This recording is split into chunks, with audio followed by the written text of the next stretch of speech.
Today we're going to take the shapes that we traced last week and added details to, and we're going to color them into animals that you might see at the circus.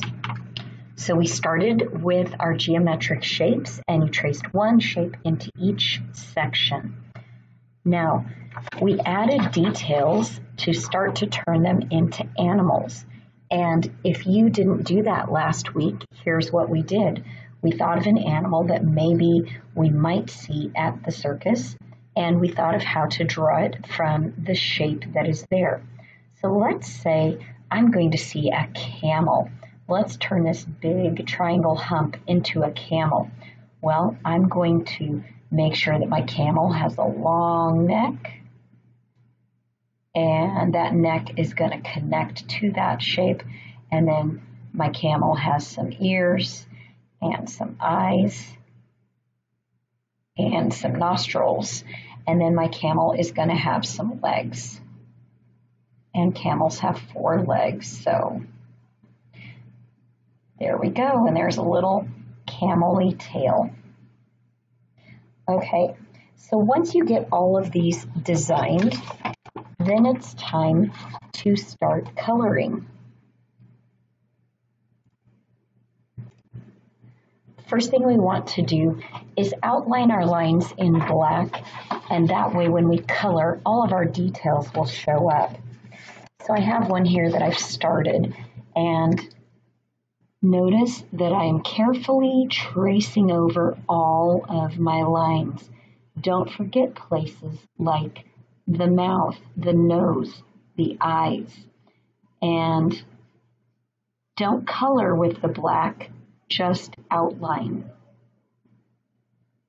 So once I have my shapes outlined with the black, then I'm ready to color with crayon.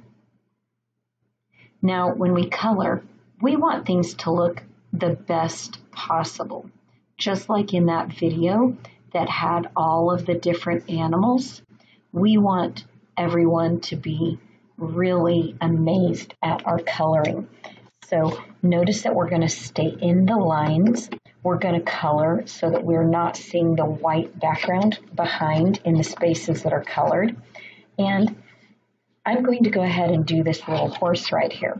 So I'm going to pick whatever color I want my horse to be, and I'm going to make my horse brown.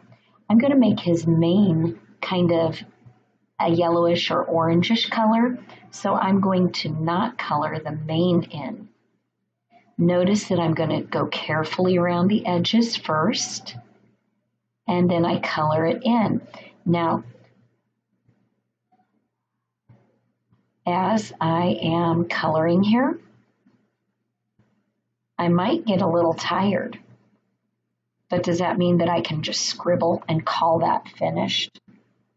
That does not look finished. So we need to continue to use our perseverance and keep coloring even if we're getting tired, and make it look our best.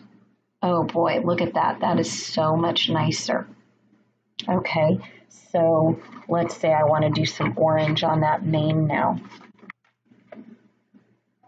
So if I'm doing orange on the mane, I might also want to do orange on this tail. And since I chose brown here, I think I better make a color on that saddle or that blanket that's really going to stand out. So I think this blue will really stand out. And notice I am doing my best coloring. I do the edges first so that it has a little buffer zone so that my crayon won't go past the edges. Oh, I'm loving it. I'll finish this later, but remember, we want to do our best coloring and color each animal. Don't color anything in the background right now.